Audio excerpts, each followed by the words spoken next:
Last year, I won my natural bodybuilding pro card and I had to lose 38 pounds to do so. During the final weeks of my cut getting ready for the show, I had a period where I was literally eating 1,500 calories per day. In this episode, I want to share why you shouldn't be eating 1,500 calories a day to lose weight and what you should be doing instead. So last year I decided to compete. I decided to step on stage. I competed in the WMBF World Natural Bodybuilding Federation. I won my pro card for the first time, my first year competing. And I remember I started off my prep at 212 pounds. That was the peak of my bulk. I thought I had to lose like 25 pounds, maybe to get to my goal weight to be able to be on stage. But what I found was once I lost the 25 pounds, that would put me around high 180s, 187. I still had some more body fat to lose. During the final weeks of my prep, getting ready for the World Natural Bodybuilding Federation World's Championship, I had to cut my calories pretty low. And this is actually something I wouldn't recommend doing, but I want to share. What I want to do instead today is share what you should be doing to get to your goal weight. I think a lot of the times we have this misconception that in order to lose weight, you have to starve yourself. That in order to lose weight, you cannot enjoy the process. But the reality is the complete opposite is true. If you want to lose weight, if you want to get sustainable results, it's more important to enjoy the process. It's more important to not feel like you are depriving yourself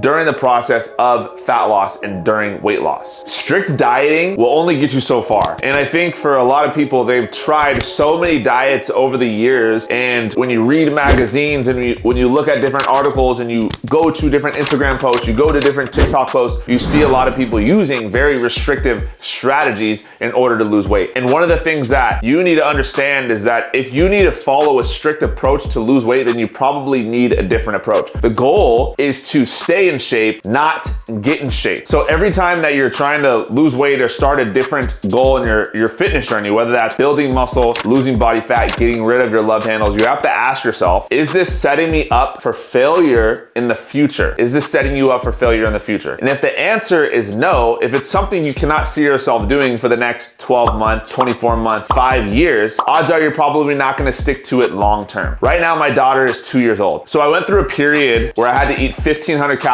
for the last couple of weeks getting ready for my show. When I ate this low of calories at the end of my prep, yes, I was shredded. Yes, I looked amazing. Yes, I had ab veins, but there's a lot that goes behind the scenes when you see your favorite bodybuilders or fitness influencers in their physique. Just because someone looks good doesn't always mean they feel good. And if I'm being honest, transparent, and vulnerable with you right now, that was one of the worst feelings that I've ever had in my life. I had a period of time during that where I was eating 1,500 calories. I was doing, anywhere from 75 to 90 minutes of cardio 7 days per week, where I legitimately felt like I could not even walk up the stairs at the end of the day. It would be 8 o'clock, 9 o'clock at night, and I could barely even get up the stairs. My energy was shot. My mood was shot. My patience was shot. Everything in my life outside of fitness pretty much took the back seat. And so you have to consider the cost of cutting your calories that low. When your calories are that low, all your body wants to do is survive and get by. And that's how I felt at that time. And as a coach, I never want to put my clients in that situation where they have to eat and starve themselves in order to lose weight. My daughter right now is 2 years old. And if you Google it right now, the recommendation for a toddler that is 2 years old in terms of the calories is 1,000 to 1,400 calories per day. That's a recommended calorie number of a toddler. And my daughter, she just snacks and eats all day, and she definitely eats within that range. So you're telling me that in order to lose weight, you think you need to eat what the recommended calories are for a toddler. Yes, it's gonna work in the short term, but in the long term, this is setting you up for failure. The reason why you don't wanna eat a low calorie amount in order to lose weight, first and foremost, when you eat super low calories in a very, very, very big calorie deficit, you're not gonna be able to build muscle. Matter of fact, you probably will end up losing muscle in the process. When you eat a super low amount of calories for your day, what your body's gonna do is your body's going to start to pull energy source away from your muscle. So yes, you're gonna start to see the scale go down. You'll start to see pounds drop off. But what a lot of men don't understand is a lot of those pounds that start to drop off is not only body fat, but it's also water weight and it's also muscle mass. So now, as you start to lose weight and cut down, you're not only cutting down fat, but you're cutting down muscle as well. And when I was going through my process of getting ready for my show, yes,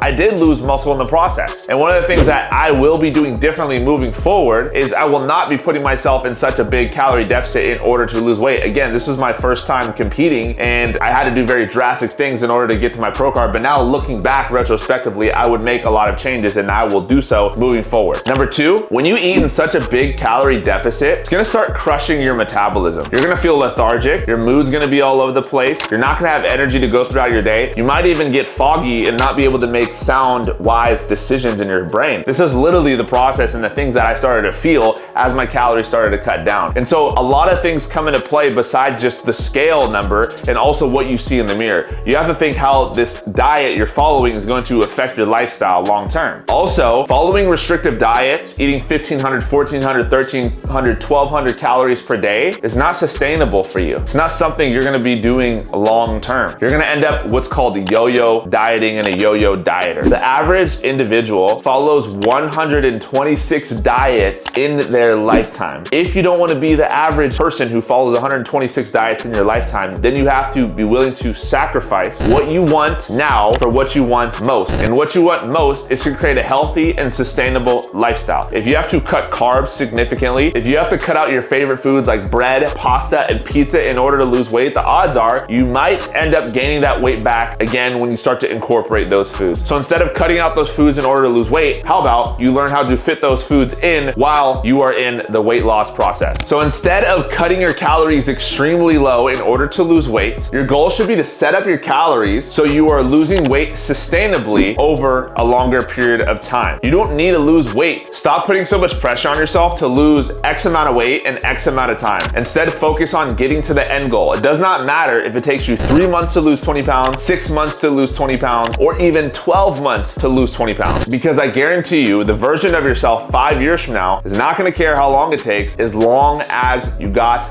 rid of the weight. So ditch the fad diets, ditch the restrictive diets. Your goal is to eat as much food as possible while losing weight. When you could answer that question and you could figure that out, that's when you're gonna win long-term in this fitness game. If you got some value from this video, make sure you like, subscribe, and share, and I'll see you on the next video. Let's go.